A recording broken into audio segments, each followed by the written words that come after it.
Salty dog next, we'll do that. My Uncle George is another member of our family that we talk about today. He was a bit of a gambler. He went into Ladbrokes and he had a bet on a horse, a bit of an outsider, Sir Galahad. And it was about, I think it was 200 to 1 or something like that. And he put a tenner on it. And anyhow, amazingly, it came first. And he went into the betting shop. He said, "Hey," he said, 200 to 1. I put a tenner on it. It's 2,000 quid. You owe me. So like 2,000, something like that. Yeah. He said, "Yeah, 2,000 quid." And the bloke said, "I know, it's amazing. I never thought that would come up." He said, "But we've got a bit of a cash flow at the moment."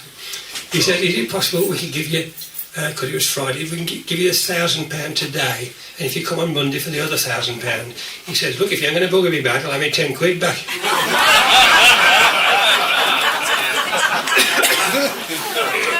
My Uncle George lived on his own. He lived on his own because my auntie died a long time before. And he had this lady, Mrs. Roberts, used to come round and do the cleaning, you know, the vacuuming and everything, that and cleaning. And one day he was sort of sitting in the living room and she was just finishing on. He gave her the money. And he said, "Mrs. Roberts," he said, "do you like nuts?" She says, "Oh, yes, I do, yeah." He said, "Well, in the other room there," he said, "there's a brown paper bag." He said, "You take it off with you, some nuts in there." She said, "Oh, thank you very much." So she took the nuts off. And that's that.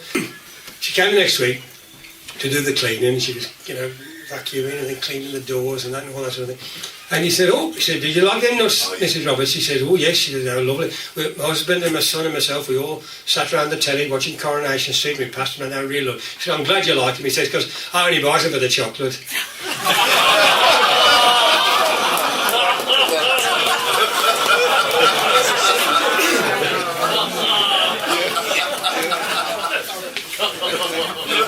My uncle was very patriotic because, he used to tell me all about the World War when I was a little boy, and of course, they commemorate. They didn't in the early days, but now they commemorated May the 8th, 1945, VE Day now, isn't it, Victory in Europe, and August the 15th, 1945, VJ Day.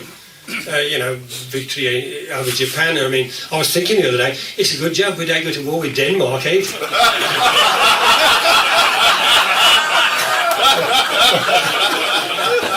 VD Day, that'd be great.